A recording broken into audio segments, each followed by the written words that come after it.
Yeah, but there's no like, Conor McGregor already came out and said he wants to fight in June and then again in September. Like guys talk about that all the time. Oh, I'm not hearing that from Jones.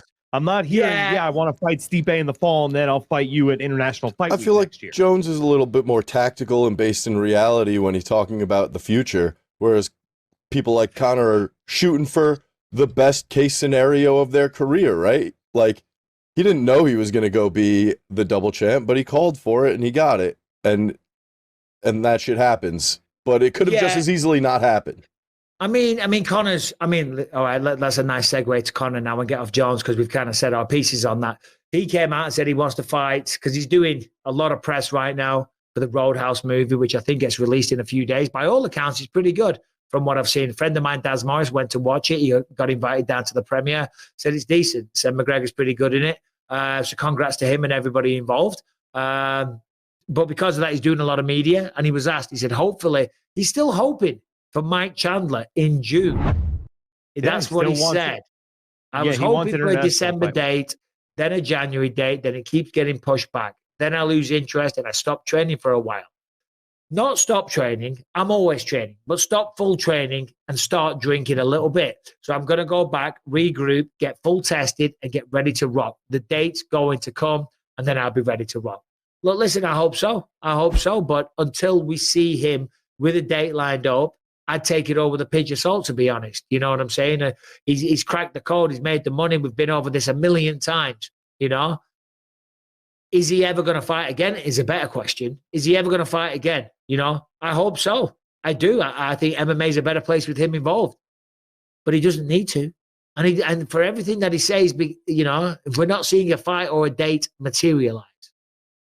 Yeah, so it's like, I don't know. It's almost like, it's a symbiotic relationship, right? The UFC can keep saying, hey, Conor McGregor is going to come back this year. And Conor McGregor can keep saying, hey, I'm going to come back next year. And then he gets all the headlines as the quote unquote biggest star in the UFC, even though he hasn't been in the octagon since 2021. Well, he is the biggest star. Pretty good deal. He is the biggest star in the UFC. But Conor, he likes to stay in the conversations. Every time there's a fight night or a pay-per-view, he's tweeting away. He inserts himself into the conversations. Does a great job of keeping himself relevant. Not that he even has to do that. His star is so big, he doesn't need to put out tweets and stuff like that to remain relevant. He's Conor McGregor. That's all he needs to do. I want to see him back in there. He's saying Nate Diaz. He's saying a trilogy or a quadrilogy with Dustin Poirier and a fight with Chandler. That's 3 big fights there. 3 big fights. I mean, if I'm Conor McGregor, you want those fights. You want to fight Nate Diaz to close the book. You want to fight Dustin Poirier, because the last 2 times didn't go well. One time you got knocked out. The second time you were trending towards a knockout and then you broke your leg, getting knocked out, And then, of course, Michael Chandler, they've got to close that chapter. So 3 big fights, and that might be it. He's 36 now? 36, something like that. 36, 37 even, so he's getting up there. Anyway, fair play to him and well done on the movie. Have you seen it, Harrington? No, it doesn't. It comes out, I think, next week. Fans are excited about Roadhouse. They're also excited about you coming back to the Octagon. When do you think that might be and against who? Yeah, we got confirmation a few days ago that it's all systems go, and the Notorious will be returning in the UFC Octagon this summer.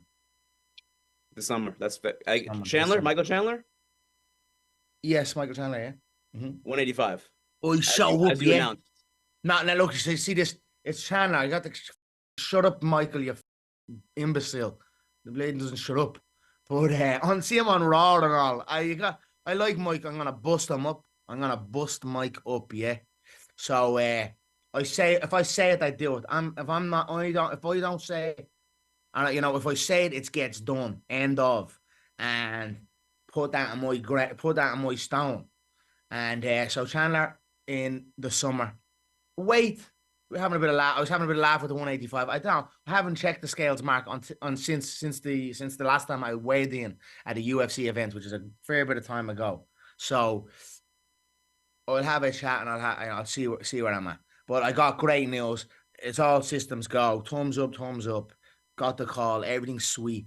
I hit the gym. I went, obviously I had me camps in Dubai. I had a camping can. I was preparing, and then I was kind of getting nothing back. So I was kind of, and then other things would have come up. So I kind of dipped out. But now it's on. So there's no messing now. I cannot dip out now. So straight away, I have a full scale UFC octagon in my home. I got a guy up. We had a full straightener, a full fight, just to see, just get that going. And camp has began. The train today, done a cycle around Times Square, or not Times Square, what you call it, Central Park, and I done pad work in the park. Myself and my boxing coach Philip Sutcliffe is over here, and also Raj Renew was here, another coach of mine. So we're training away. Alrighty. So Nate Diaz posted this, I think it was yesterday, March 17th.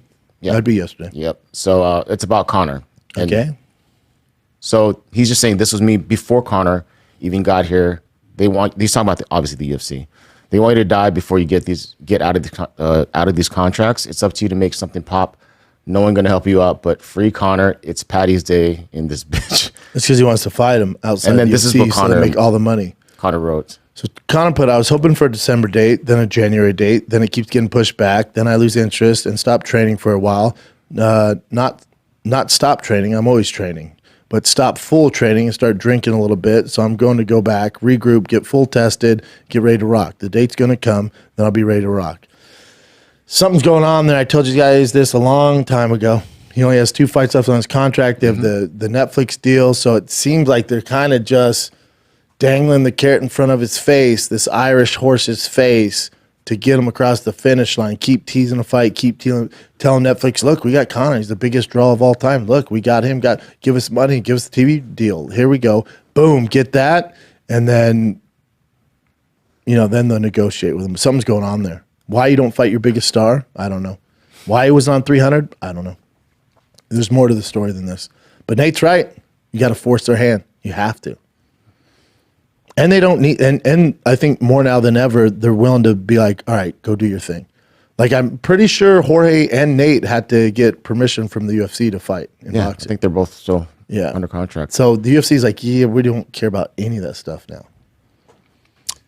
This is Islam Makhachev saying that he'd want to book Dustin Poirier for a fight in June, even though Dustin doesn't deserve it, because everyone's kind of backed up already. Everyone's like fighting already. So even though he doesn't deserve it, he believes he still wants to fight him. He deserves it with his whole body of work in his career. I don't know what Makhachev's talking about. He's been there a lot longer than he has. It's all predicated on what happens at UFC 300. If Justin Gaethje goes in there and storm mollywops Max Holloway, probably give it to him. But even though Gaethje beat Poirier, I think Poirier coming off that big win over St. Denis, I dig it. And he deserves it. Clearly at the tail end of his career. Again, we want this for these guys. We want this. I'll take it. How do you see that going? I think he has a better chance to win. He matches up stylistically better than most guys. He matches up better than Gaethje. All right. His jiu-jitsu is always dangerous. He jumps for those guillotines like a mother trucker. Oh, Islam even said that too. He goes, I want to find him. He has really good guillotines. Yeah.